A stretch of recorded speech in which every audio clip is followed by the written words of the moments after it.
The morning alarm buzzed through the corridors of New Seoul Mining Station. Kang Jae-wook rolled out of his narrow bunk and pulled on his maintenance uniform.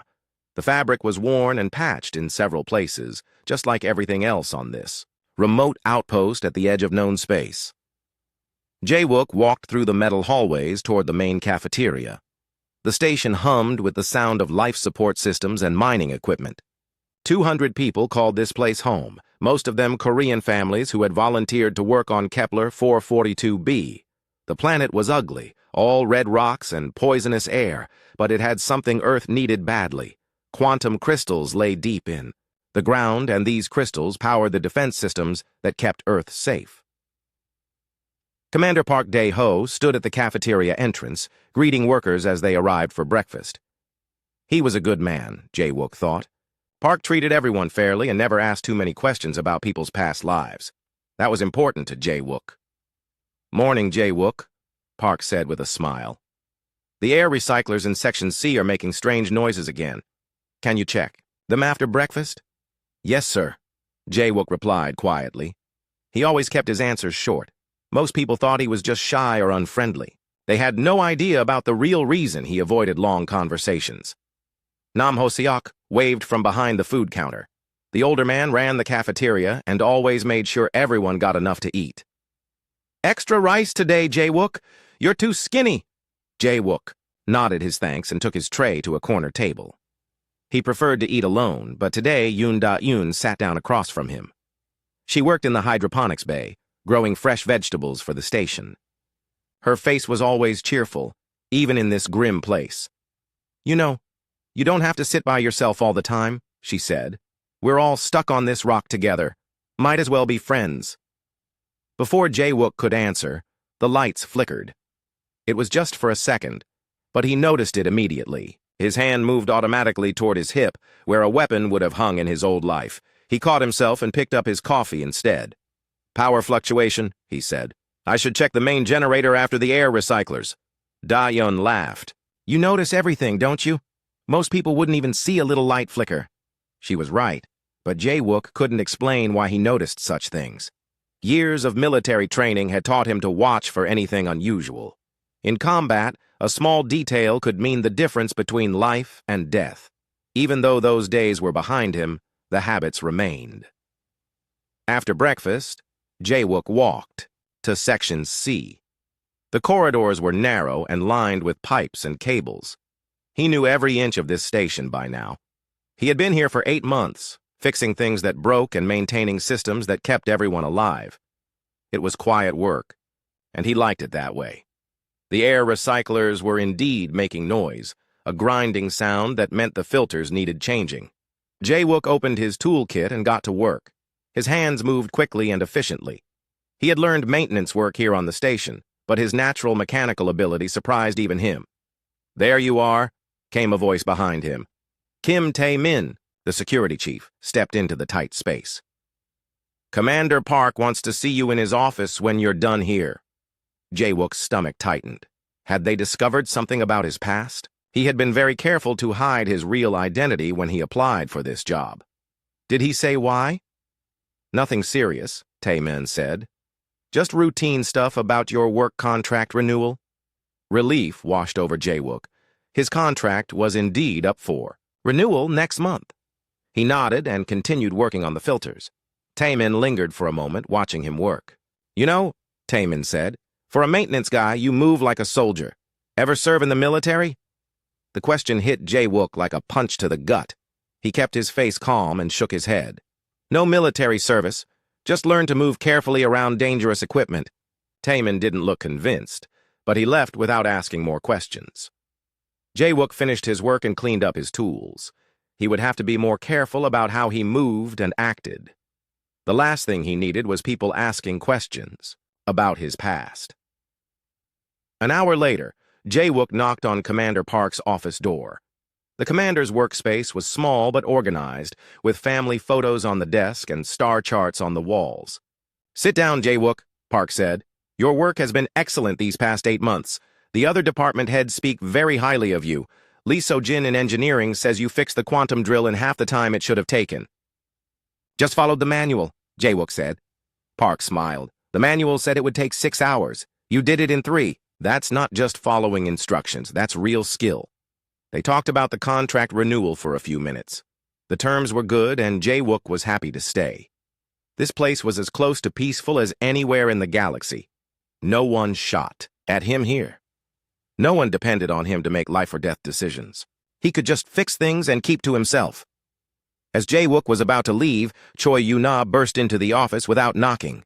The communications officer looked worried. "Commander, we're picking up strange signals on the long-range sensors," she said. "Multiple contacts approaching from outside the system." Park stood up immediately. "Ships?" "Unknown," Yu-na replied. "The energy signatures don't match anything in our database. They're too far away to get detailed scans, but there are at least 10 of them, maybe more." Jae-wook felt ice form in his stomach. His old instincts screamed danger. Unknown ships approaching a remote outpost usually meant only one thing: trouble.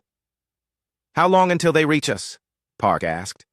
"At their current speed, maybe. 12 hours, Yu-na said. Park thought for a moment. "Could be a trader convoy we haven't seen before, or maybe Earth is sending a supply fleet early. Keep monitoring and try to establish communication." Yu-na nodded and left quickly. Park turned to Jae-wook, who was still sitting in his chair. "You look worried," Park said. Jae-wook realized his face had given away his thoughts. "Just wondering if we should prepare for anything unusual." "Good thinking," Park said. "Why don't you do a full maintenance check on all critical systems today? Make sure everything is running perfectly, just in case." Jae-wook agreed and left the office. As he walked through the corridors, he noticed other people talking in worried voices. Word about the unknown ships was spreading quickly. In a small community like this, news traveled fast. He spent the rest of the day checking systems throughout the station. Everything was working normally, but Jae-wook found himself paying extra attention to things that most maintenance workers wouldn't think about. He checked the emergency power systems twice. He made sure all the blast doors could seal properly. He even tested the communication links between different sections. By evening, the approaching ships were still too far away to identify. Yu-na had tried repeatedly to contact them, but received no response. The mood in the cafeteria during dinner was tense and uncertain. Jae-wook sat at his usual corner table, but this time he wasn't alone. Da-yoon and several other workers sat nearby, talking quietly about the mysterious visitors. "Maybe they're explorers from another colony," Da-yoon suggested hopefully. "Or pirates," muttered one of the miners. "This far from Earth, no one would know if we disappeared." Jae-wook said nothing, but his mind was working. He remembered briefings from his military days about threats beyond human space. There were rumors of alien civilizations that weren't friendly to humans. Most people thought they were just stories, but Jae-wook had seen classified reports that suggested otherwise. That night, he lay in his bunk staring at the ceiling. Sleep wouldn't come. Something felt wrong about those approaching ships. His old training told him to prepare for the worst and hope for the best. He got up and quietly made his way to one of the storage areas. Hidden behind some equipment parts was a small metal box that no one else knew about.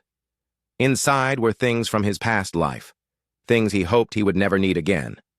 Jae-wook looked at the contents for a long moment, then closed the box and put it back. Not yet. Maybe the approaching ships really were just traders or explorers. Maybe tomorrow would bring good news. But as he finally drifted off to sleep, his dreams were filled with the sound of weapons fire and the screams of dying friends. In his dreams, the peaceful life he had built on New Seoul was burning around him. Morning would bring answers about the mysterious ships. Jae-wook just hoped he was wrong about what those answers would be. The alarm that woke everyone at dawn was not the usual morning buzzer. This was the emergency signal, harsh and loud and terrifying. Jae-wook was already awake, having slept badly through the night. He pulled on his clothes and ran toward the command center. The corridors filled with confused and frightened people. Children cried as their parents carried them toward the emergency stations. Commander Park's voice echoed through the communication system, trying to keep everyone calm. "All personnel to emergency positions. This is not a drill. Unknown vessels have entered our system and are approaching the station." In the command center, chaos ruled. Choi Yu-na sat at her communication console, desperately trying to make contact with the approaching ships. Lee So-jin worked frantically at the engineering station, bringing all systems to full power. Commander Park stood in the center, trying to coordinate everything. "Report," Park ordered as Jae-wook entered the room. 12 ships confirmed, Yu-na said, her voice tight with stress. They dropped out of faster-than-light travel at the edge of our system 6 hours ago. They've been moving toward us in perfect formation ever since. "Still no response to our communication attempts?" Park asked. "Nothing. I've tried every frequency, every standard greeting protocol. They're either not receiving us or they're choosing not to answer." Jae-wook moved to one of the sensor displays and studied the incoming ships. His blood turned cold when he saw their design. The vessels were long and angular, with weapon ports clearly visible along their hulls. These were not trader ships or exploration vessels. These were warships. "Commander," he said quietly, "we need to evacuate immediately." Park turned to him with surprise. "Evacuate? We don't even know who they are yet. They might be friendly." Jae-wook pointed at the display. "Look at those ship designs. Those are military vessels built for combat. No peaceful mission needs that much firepower." "How do you know so much about warship design?" Kim Tae-min asked suspiciously. Before Jae-wook could answer, the main screen lit up with an incoming transmission. The image was fuzzy at first, then cleared to show something that made everyone in the room gasp. The creature on the screen was definitely not human. Its body seemed to be made of living rock, with crystalline growths jutting from its shoulders and head. Its eyes glowed with a cold blue light, and when it spoke, its voice sounded like grinding stone. "Carbon-based life forms," the alien said. "You will surrender your facility immediately. Resistance will result in termination. You have one of your time units to comply." The transmission ended, leaving the command center in stunned silence. For several seconds, no one moved or spoke. First contact with alien life was supposed to be one of humanity's greatest moments. Instead, it felt like a death sentence. Commander Park was the first to recover. "Yu-na, open a channel. Try to negotiate." "Sir, I don't think," Jae-wook started, "to say." "We have to try," Park interrupted. "Maybe there's been a misunderstanding." Yu-na opened the communication channel. Park stepped forward and spoke clearly into the microphone. "This is Commander Park Dae-ho of the Earth Mining Consortium. We are peaceful civilians conducting legal mining operations. We wish to establish friendly relations with your people." The response came immediately. The alien's face appeared on screen again, and this time it looked angry. "Peaceful. Your kind spreads across the galaxy like a disease. We have observed your expansion, your wars, your destruction. The Veltar hegemony will not allow carbon-based chaos to spread further. Surrender now or be cleansed." The transmission ended again. This time, the silence lasted even longer. "Well," Park said finally, "I guess negotiations are off the table." Jae-wook was already moving toward the emergency controls. "We need to evacuate now. How many shuttles do we have?" "4, Lee So-jin answered. "Each one can carry maybe 30 people if we pack them tight. That's only 120 people, Tae-min said. "We have 200 on this station." "Then we'll make multiple trips," Park decided. "Start loading the shuttles with families first. Children and elderly get priority." For the next hour, New Seoul became a scene of controlled panic. People ran through the corridors carrying whatever they could grab. The shuttles were loaded as quickly as possible, but it was clear they wouldn't have time to evacuate everyone. Jae-wook helped load the first shuttle, carrying children and older colonists to safety. As he handed a scared little girl to her mother, he noticed something on the sensor displays that made his heart sink. "Commander," he called out. "They're launching attack craft." Park ran to the sensors. Dozens of small fighter ships were streaming out of the alien vessels, heading straight for New Seoul. They would reach the station long before the evacuation could be completed. "Change of plans," Park announced. "All shuttles launch immediately, regardless of capacity. We'll figure out the rest later." The first shuttle launched successfully and began moving away from the station. The second shuttle made it halfway to the launch bay when the alien fighters arrived. The attack was swift and merciless. Energy beams lanced out from the fighters, striking the shuttle and turning it into a ball of fire in seconds. 37 people died in that moment, including Nam Ho-seok, who had been trying to help load supplies. The remaining shuttles were trapped. The alien fighters circled the station like predators, shooting at anything that moved. The evacuation was over before it had really begun. In the command center, Park stared at the displays in shock. They didn't even give us a chance to surrender properly. They don't want prisoners, Jawook said grimly. They want us dead. The station shuddered as the first enemy troops landed in the docking bays. These weren't the same rock-like aliens they had seen on the transmission. These soldiers were smaller but more mobile, with energy weapons that could cut through metal doors like paper. All security teams to defensive positions, Taemin ordered through the communication system, but everyone knew it was hopeless. The station's security force consisted of 8 people with light weapons. The aliens had brought an army. Dr. Han Mi-young ran into the command center carrying a data tablet. "Commander, I need to destroy the quantum crystal research data. If they get their hands on our mining techniques, they could use them against Earth." "Do it," Park ordered. As Dr. Han worked frantically to wipe the data, the sounds of battle echoed through the station. Energy weapons fired in short bursts, followed by screams and then silence. The aliens were moving through the corridors systematically, killing everyone they found. Yoon Da-eun burst through the door, her face pale with terror. "They're in the residential section. They're killing everyone, even the children." Jawook felt something break inside his chest. He had hoped to never feel this way again. The cold rage that came when innocent people died for no reason. His hands began to shake, not from fear, but from anger. "We have to hide," Park decided. "Maybe some of us can survive until Earth sends help." "Earth doesn't even know we're under attack," Yuna pointed out. "Our last transmission to them was 2 days ago. The alien soldiers were getting closer. Their voices could be heard in the nearby corridors, harsh sounds that hurt human ears." Jawook closed his eyes and tried to push down the fury building inside him. He had come to this place to escape his violent past, not to relive it. But sometimes the past wouldn't stay buried. "There's an emergency bunker in Section D," Lee So-jin said. "It's designed to survive mining accidents. Maybe we can—" The door exploded inward in a shower of sparks and metal. 3 alien soldiers stepped through the smoke, their weapons raised. Up close, they looked even more terrifying.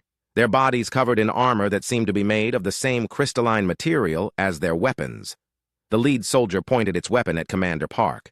The energy beam struck him in the chest, and he collapsed instantly. Dr. Han screamed and tried to run, but another beam cut her down before she reached the far door. Jawook watched his friends die, and something inside him snapped. The careful control he had maintained for 8 months crumbled away. He was no longer Jawook, the quiet maintenance worker. He was Jawook, the soldier, and soldiers knew how to kill. The nearest alien turned its weapon toward Yuna. Jawook moved faster than he had moved in months, grabbing a heavy tool from the nearby workbench. He swung it with all his strength, striking the alien in what he hoped was its head. The creature staggered but didn't fall. Its armor was stronger than human bones. But Jawook had learned long ago that everything had weak points, if you knew where to look. The alien raised its weapon to fire at him. Jawook dove to the side and rolled behind a console. Energy beams burned the air where he had been standing. He came up on the other side with another tool in his hand, this one with a sharp edge. The aliens were turning to track him when the lights went out. In the darkness, Jawook smiled for the first time in months. These creatures might have better weapons and armor, but they had made one critical mistake. They had attacked his home, and now they were going to learn why humans had survived every threat the galaxy had thrown at them. They were about to discover that some humans don't just fight back, they fight to win. In the darkness of the command center, Jawook moved like a ghost. The emergency lighting had failed when the aliens destroyed the main power grid, but he knew this station better than anyone. Every pipe, every cable, every hidden maintenance tunnel was mapped in his memory. The 3 alien soldiers stood back to back, their weapons sweeping the dark room. They made clicking sounds to each other, probably some kind of communication. Jawook crept closer, staying low behind the equipment. Consoles. The first alien died without making a sound. Jawook's improvised blade found the gap where its helmet connected to its armor. The creature dropped its weapon and collapsed. The other 2 spun toward the sound, firing wildly into the darkness. Energy beams lit up the room in brief flashes. revealing overturned furniture and scattered equipment. But Jaewook was already gone, sliding through a maintenance hatch that was too small for the bulky aliens to follow. He crawled through the narrow space between the walls, moving toward his quarters. The small metal box hidden in his room contained items he had hoped never to use again. But watching Commander Park die had awakened something in him that 8 months of peaceful living couldn't suppress. The corridors outside were filled with smoke and the smell of burned metal. Bodies lay scattered on the floor. Miners, technicians, families who had just been trying to make a living on this remote world. Jaewook felt his anger grow colder and more focused with each corpse he passed. His room was empty, but alien soldiers had searched it roughly. His personal belongings were scattered across the floor. The metal box, however, was still hidden behind the wall panel where he had left it. Inside the box were things that officially didn't exist: a combat knife with a molecular edge, stimulant injectors that could keep a soldier fighting for days, electronic devices that could hack almost any system, and most importantly, a small data chip containing everything Earth's military knew about hostile alien species. Jaewook activated the chip and downloaded its contents to his personal tablet. His hands shook slightly as he read the classified files. The Veltar hegemony was everything the transmission had suggested: a militaristic empire that viewed all other life forms as threats to be eliminated. But the files also contained something useful. Veltar warriors were strong and well-armed, but they thought in predictable patterns. Their military tactics relied on overwhelming force and technological superiority. They had conquered dozens of worlds using the same basic strategy every time. The problem was that they had never fought humans before. Jaewook strapped the knife to his belt and loaded one of the stimulant injectors. The chemical cocktail hit, his bloodstream like liquid fire sharpening his senses and reaction time. He hadn't used military stimulants in 2 years, but his body remembered the feeling. A sound in the corridor made him freeze. Heavy footsteps were approaching his room. Jaewook slipped behind the door just as 2 alien soldiers entered. They moved carefully, weapons ready, but they were looking for a hiding civilian, not a trained killer. The first soldier made it 3 steps into the room before Jaewook's knife opened its throat. The second one managed to raise its weapon, but Jaewook was already inside its guard. A precise strike to the nerve cluster behind its jaw dropped it instantly. Both aliens were dead in under 10 seconds. Jaewook stripped them of their weapons and equipment. The energy rifles were heavier than human weapons, but not impossibly so. He found spare power cells and a small communication device that might be useful later. Moving through the station became a deadly game of hide-and-seek. Alien patrols moved through the corridors in groups of 3 or 4, systematically checking every room. They were thorough but predictable. Military doctrine was the same everywhere in the galaxy.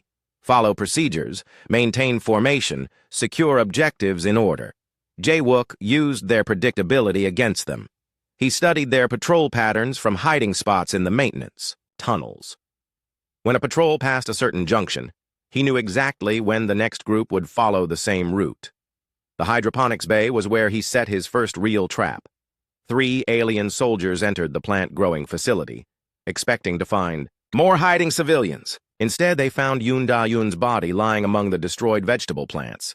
What they didn't see was Jaewook hanging from the ceiling supports above them. He dropped onto the center soldier, driving his knife down through the gap in its armor. As it fell, he rolled to the side and came up with one of the alien rifles. 2 quick shots finished the other soldiers before they could react. The sound of weapons fire would bring more enemies, but Jaewook was ready for them. He had repositioned the bodies to look like they had been fighting each other, then hidden among the damaged equipment. When the next patrol arrived to investigate, they found what appeared to be evidence of some kind of malfunction in their weapons. Alien technology wasn't perfect after all. They spent precious time examining the scene instead of searching for the real killer. Jaewook used that time to reach the main engineering section. Lee So-jin was still alive, hiding behind the massive quantum drill that powered the mining operation. Her face was streaked with tears, and she jumped when Jaewook appeared beside her. "Jaewook, thank God you're alive. I thought everyone was dead." "Not everyone," he said grimly. "How many aliens are on the station?" "I don't know. Dozens, maybe. More. They landed troops in all the docking bays." She looked at the alien weapons he carried. "How did you get those?" I took them from soldiers who don't need them anymore. He studied the engineering displays. Can you shut down the artificial gravity in specific sections? Yes. But why would we? Understanding dawned on her face. You're going to fight them! I'm going to kill them, Jae-wook corrected. All of them. So-jin stared at him as if seeing him for the first time. The quiet maintenance worker was gone, replaced by someone who moved with deadly purpose and spoke of murder as casually as discussing the weather. Who are you really? She whispered. Jae-wook was quiet for a moment. Then he decided she deserved the truth. My real name is Kang Jae-wook. Special Operations Earth Defense Force, serial number 7341 Delta Sigma. I was part of a classified unit that handled threats to human colonies. Was? What happened? My unit was betrayed during a mission against hostile aliens. 43 soldiers died because someone sold information to the enemy. I was the only survivor. His voice was flat and emotionless. I came here to forget that life. But forgetting and being helpless are two different things. So, Jin nodded slowly. What do you need me to do? They spent the next hour turning the station's own systems into weapons. The artificial gravity could be shut off in specific sections, sending aliens floating helplessly in zero-G. The mining lasers could be redirected to cut through ship hulls. Even the waste recycling system could be modified to flood certain areas with toxic gases. Sergeant Oh Byung-ho found them while they worked. The security officer had been leading a group of survivors through the maintenance tunnels when he heard voices in engineering. Sir, he said uncertainly when he saw Jae-wook's new equipment. Are you military? Was, Jae-wook replied. Right now, I'm just someone who's tired of watching innocent people die. Byung-ho nodded. We have maybe 20 survivors hiding in different parts of the station. Most of them are too scared to fight, but a few are willing to help if you have a plan. I have a plan, Jae-wook said, but it's not about survival anymore. It's about making these aliens regret ever coming to human space. Corporal Shin Ye-jin appeared at the entrance to engineering, her security uniform torn and bloody. Sergeant, there's movement in Section B. Looks like they're setting up some kind of command post. Jae-wook looked at the station schematics on So-jin's display. Section B was near the main communication array. If the aliens were establishing a command center there, it meant they were planning to stay for a while. Perfect, he said. If they want to set up camp in our home, let's give them a proper welcome. He turned to the small group of survivors. I won't lie to you. Most of us will probably die before this is over, but we can make sure these creatures remember what happens when they attack humans. Byung-ho straightened his shoulders. What are your orders, sir? The words felt strange after 2 years of civilian life, but Jae-wook found they came naturally. We're going to take back our station, and then we're going to send a message to their fleet that they'll never forget.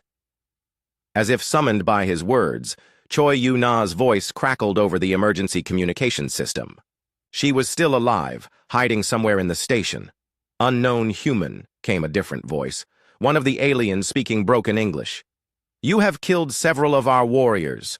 Surrender now and your death will be quick. Continue to resist, and we will make you watch as we execute the remaining humans one by one. Jae-wook picked up the communication device. When he spoke, his voice was calm and cold. This is Kang Jae-wook of the Earth Defense Force. You wanted to cleanse this station of human life. Instead, you're going to learn why humans don't just survive. We adapt, we overcome, and we never give up. Welcome to your nightmare. He cut the transmission and looked at his small force of survivors. They were scared and outnumbered, but they were ready to fight.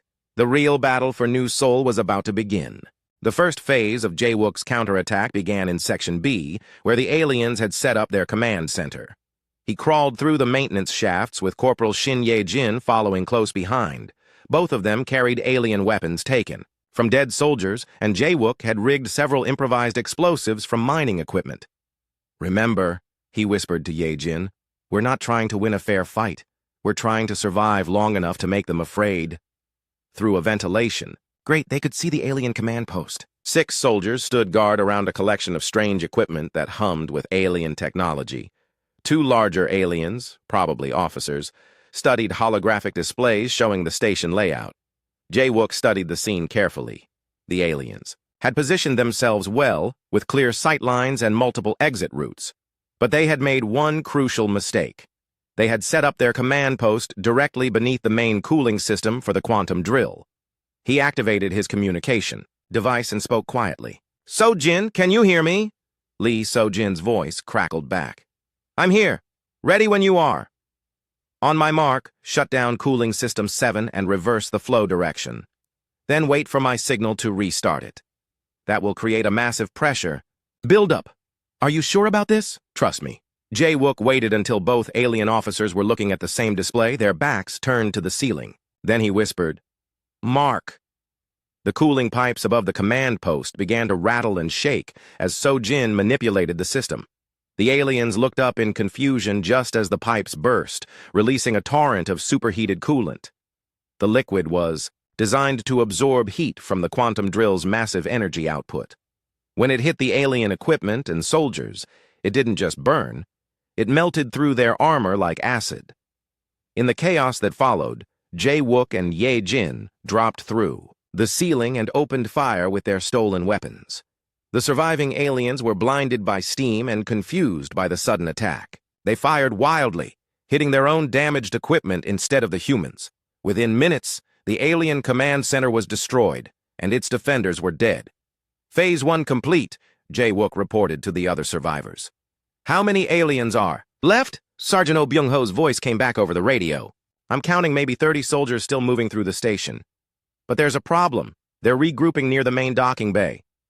Jae-wook frowned. If the aliens were falling back to their landing ships, it meant they were either planning to retreat or call for reinforcements. Neither option was good for the human survivors. "So-Jin, what's the status on the mining laser?" "Ready to go," she replied. "I've managed to redirect it toward the docking bay, but it will take a few minutes to charge up to full power. Do it. Everyone else, we need to keep the aliens busy while the laser charges." The next phase of the battle was a deadly game of cat and mouse through the station's corridors. Jae-wook's team used hit-and-run tactics, striking at alien patrols and then disappearing into the maintenance tunnels before reinforcements could arrive. The aliens were getting frustrated. They had expected to overwhelm a mining station with simple brute force. Instead, they found themselves fighting an enemy that seemed to know their every move before they made it. Dr. Han Mi-young appeared suddenly in one of the side corridors, alive but badly injured. She had been hiding in the medical bay since the attack began, trying to treat wounded colonists. "How many survivors?" Jae-wook asked as Ye-jin helped bandage the doctor's wounds. "Maybe 50 still alive throughout the station," Dr. Han replied. "But most are too injured or scared to fight. What's your plan?" Before Jae-wook could answer, explosions echoed through the station. The aliens were using heavy weapons to blast through sealed doors, searching for the remaining humans with increasing desperation. "The plan is to make them regret ever coming here," Jae-wook said. "So-Jin, how's that laser coming?" "Almost ready, but I'm seeing movement on the external sensors. It looks like one of their ships is moving closer to the station," Jae-wook cursed. "If the alien ship got close enough, it could use its weapons to destroy the entire station from orbit. The mining laser might be able to damage it, but only if they could get a clear shot." "Change of plans," he announced. "We need to take control of the main docking bay. If we can capture one of their shuttles, we might be able to get close enough to their ship to do some real damage." Byung-ho's voice crackled over the radio. "Sir, that's suicide. The docking bay is crawling with aliens." "Then we'll have to crawl right back," Jae-wook replied. The assault on the docking bay was the most dangerous operation yet. Jae-wook led the attack personally, using the station's artificial gravity system to his advantage. As the aliens took defensive positions around their landing craft, So-Jin shut off the gravity in that section. Suddenly, 30 alien soldiers found themselves floating helplessly in zero gravity. Their weapons were designed for ground combat, not three-dimensional space battles. Jae-wook and his team, however, had trained for zero-G operations. They moved through the weightless environment like deadly fish, using the walls and ceiling to change direction and attack from unexpected angles. The aliens tried to adapt, but their heavy armor made them clumsy in the altered conditions. The battle was brief and brutal. When the gravity was restored, only humans remained standing in the docking bay. "Mining laser ready," So-Jin announced. Through the bay's windows, they could see the alien ship approaching. It was massive, easily 10 times larger than anything humans had built. Its weapon ports were already glowing with energy, preparing to destroy the station. "Fire the laser," Jae-wook ordered. The mining beam was designed to cut through solid rock and extract quantum crystals from deep underground. When it struck the alien ship's hull, it punched through the armor like a knife through paper. The ship's weapon ports went dark as internal systems failed. Atmosphere and debris began streaming from the hole in its side. The massive vessel started to list to one side, its maneuvering thrusters failing to compensate for the damage, but the victory was short-lived. The ship was wounded, not destroyed. And there were still 11 more vessels in the alien fleet. "We've bought ourselves some time," Jae-wook said. "But they'll be back with reinforcements." Choi Yu-na's voice suddenly crackled over the communication system. She had been hiding in the communications center throughout the battle, keeping the long-range transmitters working. "Jae-wook, I've got something." "I managed to break into the aliens' communication frequencies. They're reporting back to their fleet about the situation here." "What are they saying?" "That's the interesting part. They're calling for immediate backup and requesting permission to retreat. They're describing the human resistance as unpredictable and tactically superior." Jae-wook almost smiled. The Veltar had come to New Seoul expecting to crush helpless civilians. Instead, they had run into something they didn't understand: humans who refused to give up. "There's more," Yu-na continued. "I'm picking up transmissions from the other ships in their fleet. They're arguing among themselves about whether to continue the attack or pull back and wait for reinforcements." "Fear," Dr. Han said quietly. "They're afraid of us." "Good," Jae-wook replied. "Fear makes enemies make mistakes, and when they make mistakes, we kill them." The surviving aliens on the station had barricaded themselves in the residential section, holding civilian hostages to prevent further attacks. But Jae-wook wasn't about to let them use innocent people as shields. "So Jin, can you access the environmental controls for the residential section?" "Yes, but if I shut off life support there, it will kill the hostages too." "Not life support. The fire suppression system. Can you flood that section with foam suppressant?" Understanding dawned on Sojin's face. "The foam will blind the aliens but won't hurt the humans. Brilliant. Ye-jin, Byung-ho, get ready for close quarters combat. Once that foam deploys, we're going in hard and fast." The final assault on the residential section was like fighting in a white cloud. The fire-suppressant foam filled the corridors with thick, clinging mist that clung to everything. The aliens couldn't see their targets, but Jae-wook and his team knew every inch of the station by touch. They moved through the foam like ghosts, striking at confused aliens and disappearing again before counterattacks could find them. The hostages were freed one by one, guided to safety through passages the aliens couldn't navigate in the blinding mist. When the foam finally cleared, the last of the alien invaders lay dead. Jae-wook stood in the main corridor, surrounded by the bodies of enemies and the grateful faces of survivors. 53 colonists had survived the attack. 147 had died, but they had won. A remote mining station with minimal defenses had defeated a force that had conquered dozens of worlds. "Yu-na," Jae-wook said tiredly. "Open a channel to the alien fleet." The main screen flickered to life, showing the rock-like face of the alien commander. Its blue eyes were filled with what looked like confusion and anger. "Human," it said, "you have destroyed an entire assault force. This is impossible." "Get used to impossible," Jae-wook replied. "You came here to cleanse us from the galaxy. Instead, you've learned what happens when you threaten human families." The alien commander studied him for a long moment. "What are you?" Jae-wook thought about the question. 3 hours after the last alien soldier died on New Seoul, the enemy fleet began moving again. Choi Yu-na tracked their movements from the communications center, her face growing more worried with each update. "They're repositioning," she reported to Jae-wook. "All remaining ships are moving to long-range bombardment positions." Jae-wook studied the tactical display with a sinking heart. The aliens had learned their lesson about trying to take the station with ground forces. Now they were preparing to destroy it from orbit, where human creativity and determination couldn't reach them. "How long before they're in firing position?" he asked. "Maybe 2 hours," Yu-na replied. "Their main battleship is still damaged from our mining laser, but the other 10 ships have enough firepower to turn this entire asteroid into dust." Lee So-jin looked up from her engineering console. "We could try to overload the quantum drill, If we destabilize the crystal matrix, the explosion might take out a few of their ships. And kill everyone on the station, Dr. Han Mi-young pointed out, including the 53 survivors we just saved. Jae-wook walked to the window overlooking the docking bay. 3 alien shuttles sat abandoned where their crews had died. The small craft were lightly armed and not designed for space combat. But they were fast and maneuverable. An idea began forming in his mind. It was insane, but insane plans seemed to work against these aliens. "So, Jin," he said slowly, "can you modify one of those shuttles to carry extra fuel and weapons?" "Probably." "Why?"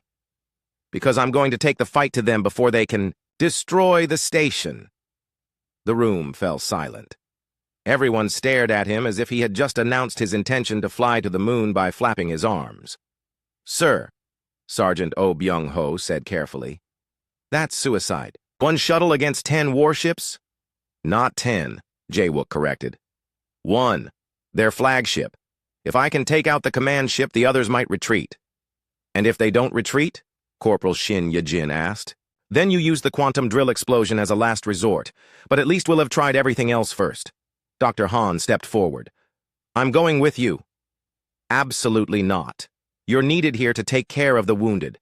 The wounded will be dead in 2 hours if this plan fails," she replied.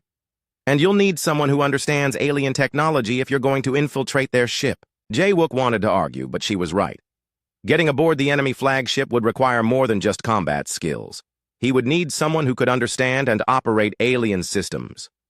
"Fine," he said. "But we do this my way. No heroics, no unnecessary risks." So Jin and her engineering team worked frantically to modify the alien shuttle. They stripped out unnecessary equipment to make room for extra fuel tanks and improvised weapons. The shuttle's energy cannon was small, but Sojin rigged it with an overload system that could deliver 1 devastating shot.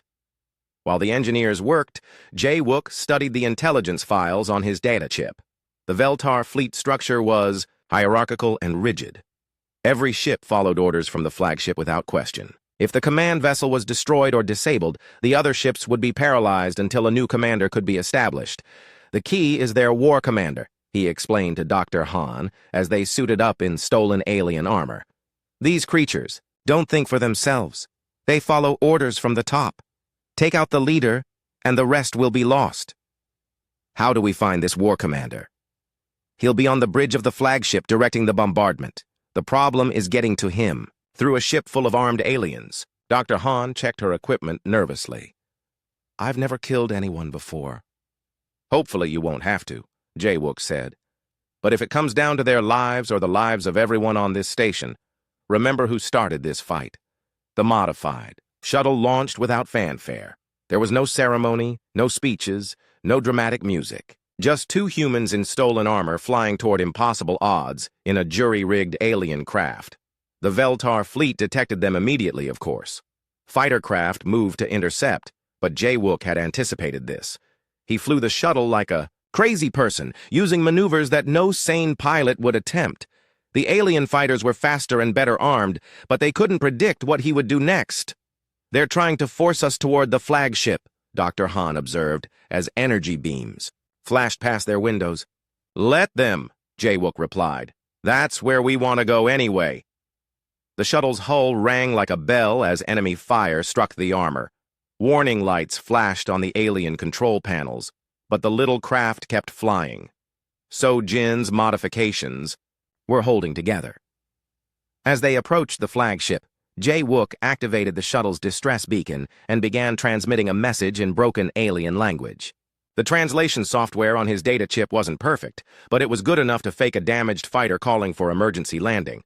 For a few crucial seconds, the flagship's weapons stopped firing. That was all the time Jae-wook needed to bring the shuttle into the ship's landing bay at maximum speed. The crash was spectacular. The shuttle skidded across the bay floor, shedding parts and sparks before slamming into a pile of equipment containers. When the smoke cleared, alien soldiers rushed toward the wreckage to investigate. They found the shuttle empty. Jae-wook and Dr. Han had already escaped through the cargo hatch and hidden among the landing bay equipment. The flagship was huge, easily the size of a small city. Finding the bridge would have been impossible without the intelligence files on Jae-wook's data chip. The Veltar built their ships according to standard designs, with the command center always located in the same relative position. Moving through the ship's corridors was like walking through a nightmare. The walls were made of the same crystalline material as the aliens themselves, and they pulsed with strange lights. The air tasted like metal and ozone, and every sound echoed strangely in the alien atmosphere. They encountered 3 patrols on the way to the bridge. Each time, Jae-wook used stealth and surprise to eliminate the aliens before they could raise an alarm. Dr. Han watched with a mixture of horror and fascination as the quiet maintenance worker she had known transformed into a deadly predator. "The bridge should be just ahead," she whispered as they crouched behind a massive support beam. Through the crystalline walls, they could see the command center of the alien flagship. It was a vast circular room dominated by holographic displays showing the tactical situation. Dozens of aliens worked at control stations, preparing for the bombardment of New Seoul. At the center of it all stood War Commander Thekvar. He was larger than the other aliens, with more elaborate crystalline growths marking his rank. His voice boomed through the bridge as he gave orders to his subordinates. "Target the mining facility first," he commanded. "Then the residential sections. Leave nothing alive." Jae-wook felt the cold anger return. This creature was planning to murder 53 innocent people simply because they were human. Children, doctors, engineers, all marked for death because they didn't meet alien standards of acceptable life. "There are too many of them," Dr. Han whispered. "How do we get past all those guards?" Jae-wook studied the bridge layout carefully. The command center had one weakness. It was designed to protect against external attack, not infiltration from within the ship. "We don't go past them," he said. "We go through them." He activated the overload system So-Jin had built into the shuttle's weapon. With the right modifications, the energy cannon could be turned into a directed energy bomb. It would only work once, but once might be enough. "When I give the signal, use your communicator to contact Yuna on the station," he told Dr. Han. "Tell her to fire the mining laser at this ship's engine section. The distraction will give us a few seconds." "What are you going to do?" Jae-wook checked his stolen weapons one last time. "I'm going to introduce the War Commander to human military tactics." The attack began with the mining laser strike from New Seoul. The massive beam punched through the flagship's rear hull, causing explosions and damage alarms throughout the ship. For a moment, every alien on the bridge turned to look at the tactical displays showing the attack. That moment was all Jae-wook needed. He burst through the bridge entrance with alien weapons blazing. The guards at the door went down before they could react. Aliens throughout the command center scrambled for weapons, but Jae-wook was already moving, using their own control consoles as cover. War Commander Thekvar roared orders in the alien language, but his subordinates were too confused to respond effectively. They had never faced an enemy who fought like this. Unpredictable, aggressive, and utterly without fear. Dr. Han activated the overloaded shuttle weapon remotely. The explosion tore through the lower decks of the ship, sending shockwaves through the bridge. Emergency lighting bathed everything in red as the flagship's systems began failing. In the chaos, Jae-wook fought his way toward the War Commander. The alien leader was twice his size and armed with a crystalline weapon that could cut through steel, but size and weapons weren't everything.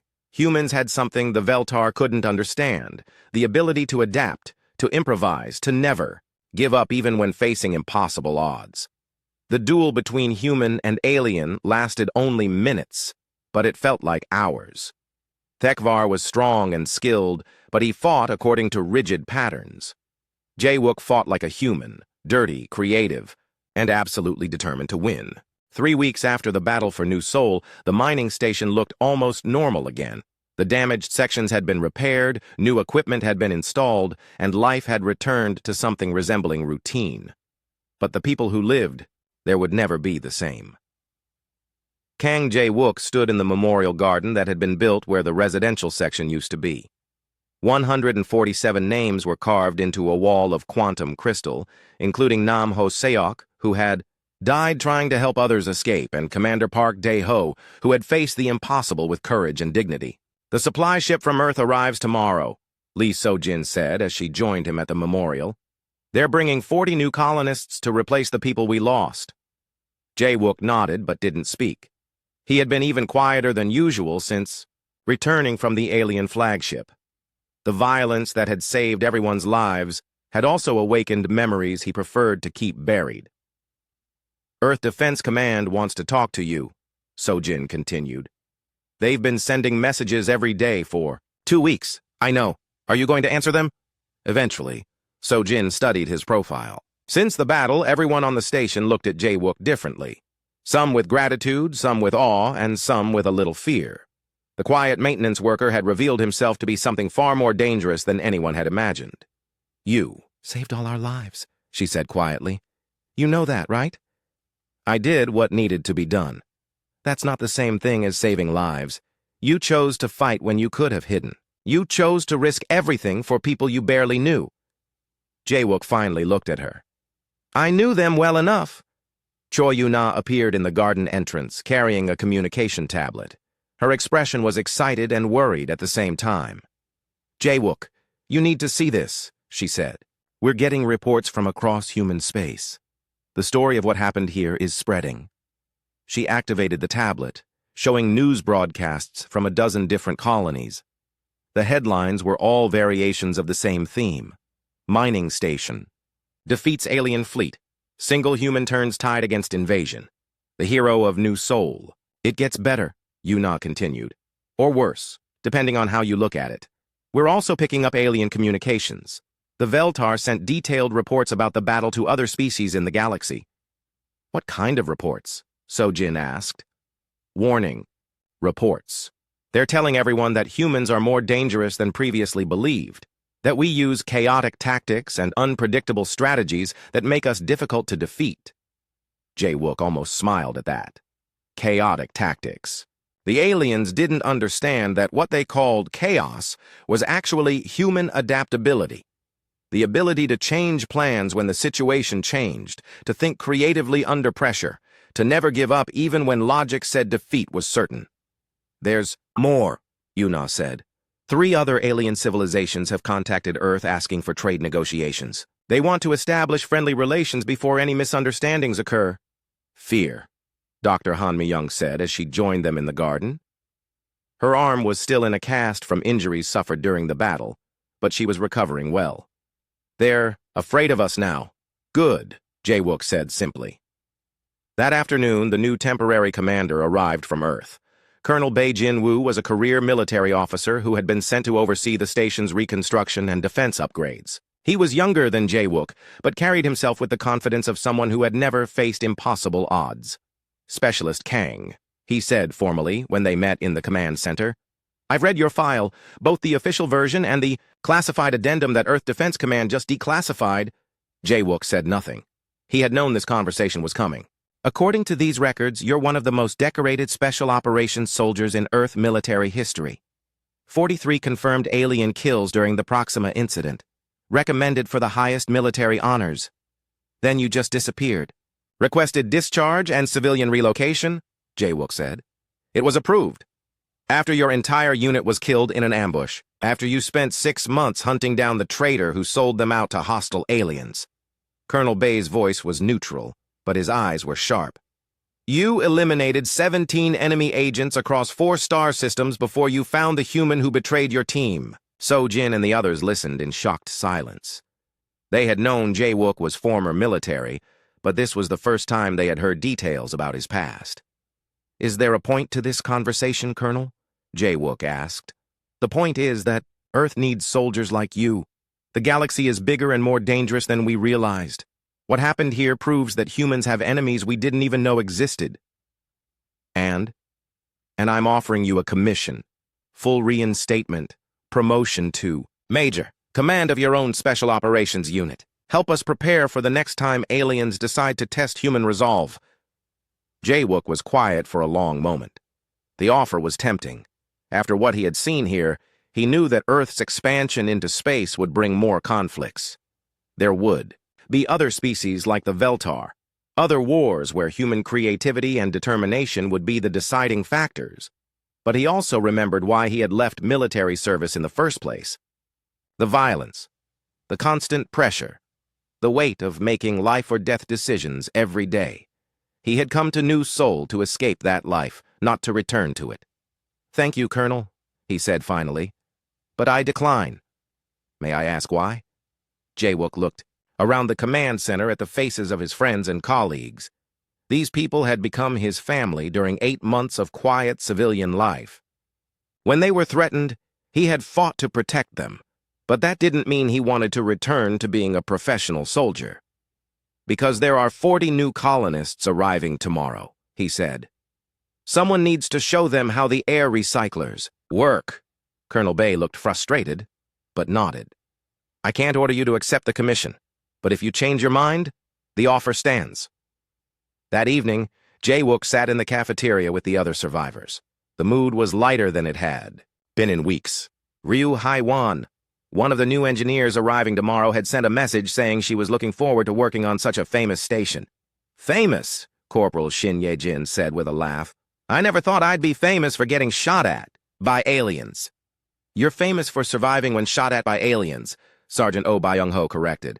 There's a difference. Dr. Han raised her coffee cup. To the 147 who didn't survive, and to the man who made sure their sacrifice wasn't in vain. Everyone looked at Jaewook, who shifted uncomfortably in his seat. He had never been good at accepting praise or attention. It wasn't just me, he said.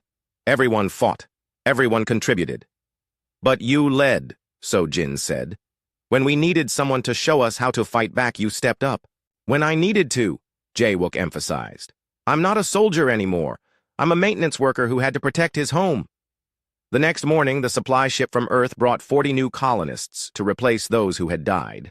Among them was Ryu Haiwan, a young engineer who seemed genuinely excited to be assigned to New Seoul despite its recent troubles. Is it true that one person really defeated an entire alien fleet? She asked Jaewook as he showed her around the station. No, he replied. 53 people defeated an alien fleet. I just made sure we had the chance to try. As they walked through the corridors, Jaewook pointed out the important systems and safety procedures. It felt good to be doing normal maintenance work again, showing someone how to keep the station running safely and efficiently. They were in the middle of checking the air recyclers when Yuna's voice echoed through the communication system. All personnel to stations. We have contacts on long-range sensors. Multiple ships approaching the system. Jaewook felt his stomach tighten. Were the aliens back? Had the Veltar decided to try again with a larger fleet? In the command center, Colonel Bay was studying the sensor displays with a frown. 12 ships, but they're not Veltar designs. Configuration unknown. Are they hostile? So-jin asked. Before anyone could answer, an alien face appeared on the main screen. But this creature looked nothing like the rock-like Veltar. It had smooth blue skin and large eyes that seemed almost friendly. Greetings, humans of New Seoul, the alien said in surprisingly good English. I am Trade Master Veltan of the Andromedan Commerce Guild. We come in peace to establish diplomatic and economic relations. The command center fell silent. After 3 weeks of expecting another attack, peaceful contact felt almost impossible to believe. We have heard of your victory over the Veltar hegemony, the alien continued. Your reputation for determination has spread throughout this sector of the galaxy. We wish to discuss trade agreements and mutual defense treaties. Colonel Bay looked at Jaewook. What do you think? I think they're more afraid of us than we are of them, Jaewook replied, and that's probably the best foundation for peaceful relations. The negotiations took 3 days. The Andromedans wanted to trade advanced technology for quantum crystals and access to human space. More importantly, they wanted assurance that humans wouldn't view them as threats. Word of the peaceful contact spread as quickly as news of the battle had. Within a week, 2 more alien species had requested similar meetings. The galaxy was responding to humanity's